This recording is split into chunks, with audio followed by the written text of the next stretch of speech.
Hey guys, welcome back to my channel. I am your host, Paul, and this is the House of Paul YouTube channel. If you like this type of content, this is going to be some prison talk. If you like this type of content, consider subscribing and hitting that notification bell, and you're going to get notified of all future content. A little bit about my history is I just recently retired from the California Department of Corrections after a 25-year career. I started off as a correction officer at Chuckawalla Valley State Prison. Worked there for just about 5 years. Worked as a position as correctional officer and correctional counselor from 1998 to 2003. 2003, I promoted to parole agent, where I worked a variety of positions, a lot of areas here in Southern California, including Los Angeles area, Pasadena area, Van Nuys area, and then finished up in Riverside County, where I supervised sex offenders. Okay, this story goes back probably in 1999, so I'm not too sure if that's considered an old timer, but it's well over 25 years. Well, just about 24 years, because I just retired. Okay, this happened at Chuckawalla Valley State Prison. When I first got hired, I started off as a PI. For all you newbies, what that means is that I was a part-time intermittent employee. And that era, when CDC was hiring, mass hiring, you start off as a PI. You work full-time hours. Pretty much you get to pick your hours you want to work. And until you got rolled over for full-time. Some officers rolled over full-time right when they hit the gate. Some took a couple of months. For me, it took a couple of months. Okay, I used to work a graveyard position, working the work crew. And the graveyard position back then was from 10 p.m. 6 a.m. So at 10 p.m., got there, did our walk around safety check. And one of my positions was I'd take one of the inmates out from his dorm setting. Back there, it was on Sea Yard. Take him out, and he'd water the grass. That was his detail. That was his work assignment. And this was at Chuckawalla Valley State Prison, located in Blythe, probably the hottest place on earth. I think during the day you can get up to 120 plus degrees. So anyways, I take this guy out. He'd water the lawn, pretty much the field, instead of the track. That was his detail. And you take this guy out every night. So over time, you got to bullshit with the guy. So we were talking, and he told me he was going on S time soon. And what S time means, or at least I'm not too sure if they even have it anymore. They're getting ready to go out on parole. His term is finishing. So they go on S time. That's where they're getting all their pre-release classes done, getting ready to leave state prison and hit the streets. So we're talking about his game plan, because at the time I was wanting to be a parole agent, so I was just trying to get the feel of what these guys are going to do when they get out.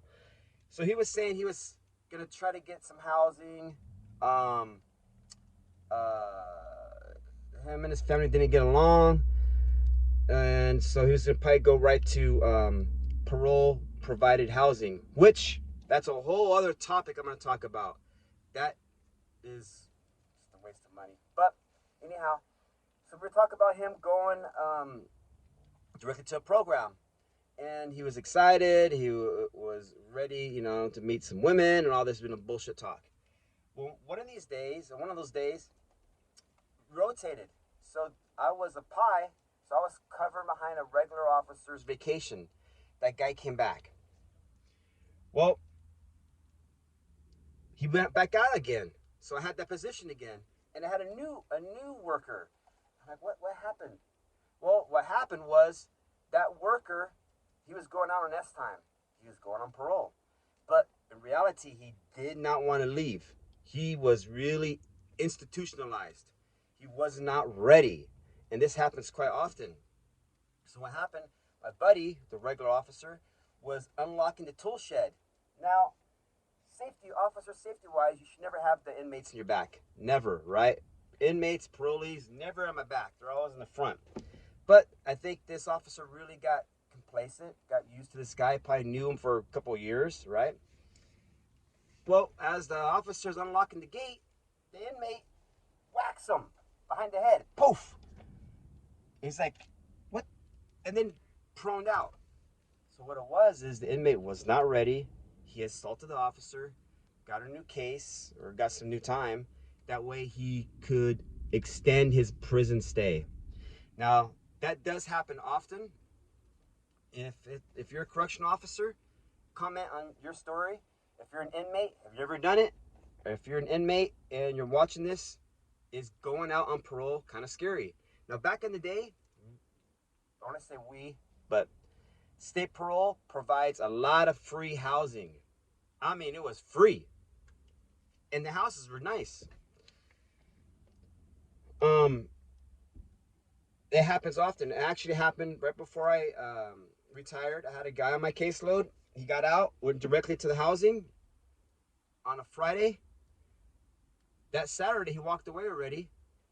That Monday, he got arrested. So he got out Friday, got arrested Monday, and I interviewed him, I think, that Tuesday. I said, what the hell's going on? You just barely got out and you already got open charges? He's like, he told me in a roundabout way, he's a 290, which means he's a registered sex offender. And yeah, that makes it harder. He's a registered sex offender, and he's done he grew up in the system. And he told me he was in foster care, juvenile hall, youth authority, county jail, state prison. So he grew up in the system. That's all he knows. He's comfortable. Being in the streets is not comfortable. It's hard. It's hard for anybody. You got to go out there and work, and you gotta get your hustle on. Hustle, when I say hustle, not in a bad way.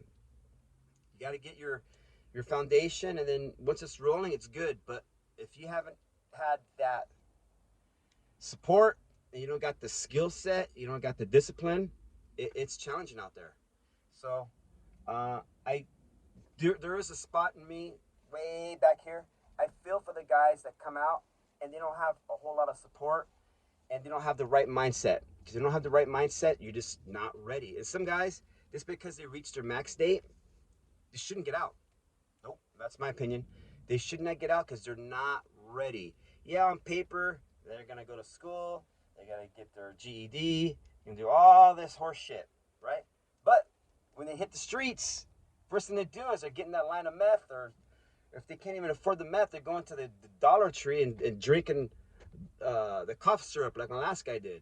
So anyways, hopefully this story gives you some tips. The tips are never have the parolee or inmate at your back, on your back, because you never know what's going to happen. Alrighty guys, thank you very much for watching. Enjoy the day. It's a beautiful day, and we talk to you soon.